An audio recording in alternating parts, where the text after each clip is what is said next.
नमस्कार जी। सर साहिब जी। क्या नाम है जी आपका? पिंकी चौधरी। कहाँ से आए हैं आप? यूपी अमरोहा से। संत रामपाल जी महाराज से नाम दीक्षा आपने कब ली?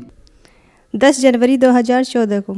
संत रामपाल जी महाराज से नाम दीक्षा लेने से पहले आप क्या भक्ति साधना करते थे? मैं संत रामपाल जी महाराज से नाम दीक्षा लेने से पहले शंकर भगवान जी की भक्ति करती थी और बचपन से ही करती थी, जैसे उनके व्रत रखना। लेकिन परमात्मा की जो बंदी छोड़ सतगुरु रामपाल जी महाराज है, उनकी दया इतनी हुई कि मैं किसी और अन्य देवी देवताओं को नहीं मानती थी सिवाय शंकर भगवान जी के। मैं उनके ही व्रत रखती थी और किसी गुरु के चक्कर में नहीं पड़ी थी। मुझे कोई मोक्ष के बारे में या किसी गुरु के बारे में कोई जानकारी नहीं थी। शंकर भगवान जी की भक्ति करते करते आपको क्या क्या लाभ हुए? लाभ पहले तो कुछ नहीं पता था कि इनसे ये लाभ भी दे सकते हैं या नहीं दे सकते, लेकिन मुझे कोई लाभ नहीं हुआ है। जो मेरी मम्मी पापा थे, मेरे पापा जी बहुत ड्रिंक करते थे, मम्मी इतनी बीमार रहती थी, बहुत ज़्यादा बीमार रहती थी, लेकिन उनसे कोई लाभ नहीं हुए। मैं यही सोचती थी, हे शंकर भगवान जी मेरे पापा की ड्रिंक छुटवा दो, हमारी आर्थिक स्थिति सही हो जाएगी, लेकिन कोई लाभ नहीं हुआ मुझे। संत रामपाल जी महाराज के बारे में जानकारी आपको कहाँ से मिली?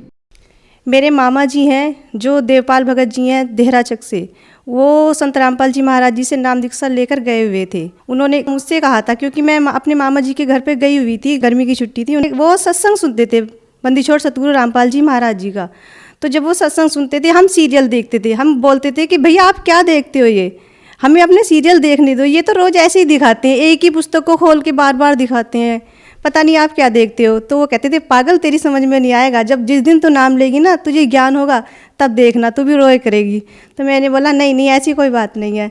तो फिर अगले दिन उसने कहा, एक काम करते हैं कि हम जो बुआ जी को लेकर चलते हैं, क्योंकि मम्मी बहुत बीमार रहती थी और बुआ जी ठीक हो जाएंगी। मैं बोला भैया एक काम करो, तुसी जो है ना मम्मी नू लेके नहीं जाओ, पापा जी नू लेके जाओ, क्योंकि पापा जी हमारे ड्रिंक करते थे और अगर पापा जी शराब पीनी छोड़ देंगे ना तो हमारा सारी फैमिली अच्छी हो जाएगी। तो बोला ठीक है मैं कोशिश करता हूँ। मेरे मामा जी का लड़का मेरे पापा को सतलोक आश्रम बरवाला लेकर गए। मेरे पापा जी ने संत रामपाल जी महाराज जी से नाम दीक्षा ली और नाम दीक्षा लेने के बाद वो घर पर आए। उन्होंने हमसे बताया, मुझसे, मम्मी से, मेरी छोटी सिस्टर थी, भैया थे, सबसे बताया। तो जब मुझसे कहा, पापा आके तारीफ़ कर रहे थे सतलोक आश्रम बरवाला की कि वहाँ पे फ्री खाना मिलता है, वहाँ का रहन सहन ऐसा है, सभी भगत इतने प्यार से बात करते हैं और मतलब देसी घी के बता रहे थे कि सब सामान ऐसे बनता है। तो मैंने कहा पापा से कि पापा जी आप तो बस ऐसे ही करते हो, कोई पागल नहीं है कि इतना आपको इतना सब कुछ देगा।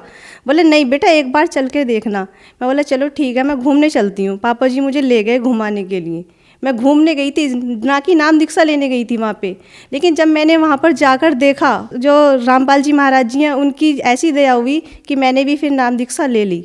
संत रामपाल जी महाराज से नाम दीक्षा लेने के बाद अनेक से भक्तों को लाभ होते हैं, तो क्या आपको भी कोई लाभ हुए?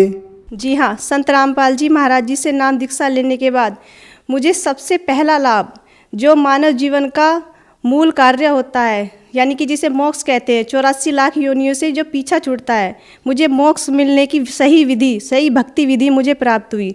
और जैसे शारीरिक लाभ होते हैं, मेरे पित्त की जो थैली होती है, गुर्दे में पथरी होना तो आम बात होती है, लेकिन मेरी पित्त की थैली में पथरी थी और 6 9 mm की इतनी पथरी थी और मेरे इतना दर्द होता था, इतना दर्द होता है कि डॉक्टर कैप्सूल भी देते थे और मेरे इंजेक्शन भी लगाते थे, तब जाकर मुझे थोड़ी शांति मिलती थी।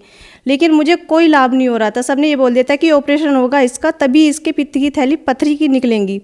लेकिन मैंने संत रामपाल जी महाराज जी से सिर्फ प्रार्थना की थी कि गुरुजी मेरे ऐसे ऐसे पथरी हैं। तो संत रामपाल जी महाराज जी ने कि मात्र आशीर्वाद से ही मेरी वो पथरी, आज 3 साल हो चुके हैं, मेरे ना ही कोई दर्द है ना कोई पथरी है, बिल्कुल कुछ भी नहीं है। और मेरे पापा जी जो ड्रिंक करते थे, ना ही वो ड्रिंक करते हैं। मेरी मम्मी, उनकी हालत इतनी ख़राब रहती थी, वो भी बिल्कुल सही है, आज अच्छे से काम करती हैं, चलती फिरती हैं, आराम से चलती हैं। और मेरी नानी जी हैं, मेरी नानी जी को शुगर की बीमारी, गठिया बाई, मेरी नानी जी की टांगों में भी इन्फेक्शन था, वो चल नहीं पाती थी। उनके लिए एक स्टिक बनी हुई थी, डॉक्टर ने दे दी थी, वो उनसे ही चलती थी और हम पकड़ पकड़ के लेके जाते थे उन्हें। लेकिन संत रामपाल जी महाराज जी से नाम दीक्षा लेने के बाद आज वो बिल्कुल सही हैं। अगर किसी को विश्वास नहीं आए तो मेरी नानी जी भी मेरे साथ है, आप देख सकते हैं, ये मेरी नानी जी है जो आज बिल्कुल सही सलामत आपके सामने खड़ी हैं। नमस्कार जी। सत साहिब जी। जैसा कि आपकी बेटी ने बताया कि आपको शुगर की बीमारी थी, गठिया की बीमारी थी, आप चल फिर नहीं सकते थे, तो क्या ये सच है? हाँ जी ये सच है, मुझे गठिया बाई भी थी और मुझे शुगर भी था और मैं टांगों से बेकार हो गई थी, बस खाट पर पड़ी रहती थी, उठा के ये रखती थी मुझे। आज मैं बिल्कुल सही हूँ, सिर्फ सतगुरु रामपाल जी महाराज के आशीर्वाद से ही सही हुए, उनसे प्रार्थना लगाई थी। संत रामपाल जी महाराज से नाम दीक्षा लेने के बाद आपको बहुत लाभ प्राप्त हुए। आप भगत समाज को क्या संदेश देना चाहेंगे? जी, मैं भगत समाज से हाथ जोड़कर प्रार्थना करना चाहती हूँ कि जो आप दर दर की ठोकरें खाते हैं, कोई शिव जी की भक्ति करता है, कोई किसी और की भक्ति करता है, तो आइए और संत रामपाल जी महाराज जो हरियाणा में बैठे हुए हैं, जैसे हमारे परमात्मा कहते हैं कि पूरा पश्चिम उत्तर दक्षिण फिरदा दाने दाने नू सर्वकला सतगुरु साहिब दी हरियाणे हरियाणे नू। तो परमात्मा हरियाणे में आए हुए हैं, उन्हें पहचानो। क्योंकि आज जो शिक्षित समाज है, पहले तो ये धर्मगुरु हमारा बेवकूफ़ बनाते थे, हमारे जो दादा परदाता हैं वो पढ़े लिखे नहीं थे, लेकिन समाज तो शिक्षित है। हमारे जो सतगुरु रामपाल जी महाराज जो वेद शास्त्र खोल कर बता रहे हैं कि भगवान कौन है, उसकी पहचान करो। और सभी शास्त्र यही बताते हैं कि जो कबीर साहब हैं वो पूर्ण परमात्मा है। हमारी गीता जी प्रमाण के साथ बता रही है कि जो कबीर साहब है वो ही पूर्ण रूप से पूर्ण भगवान है, पूर्ण ब्रह्म वही हैं। सभी से मैं हाथ जोड़कर प्रार्थना करना चाहती हूँ कि संत रामपाल जी की शरण में आओ और उनसे नाम दीक्षा लेकर अपना कल्याण करवाओ। धन्यवाद जी। सत साहेब जी।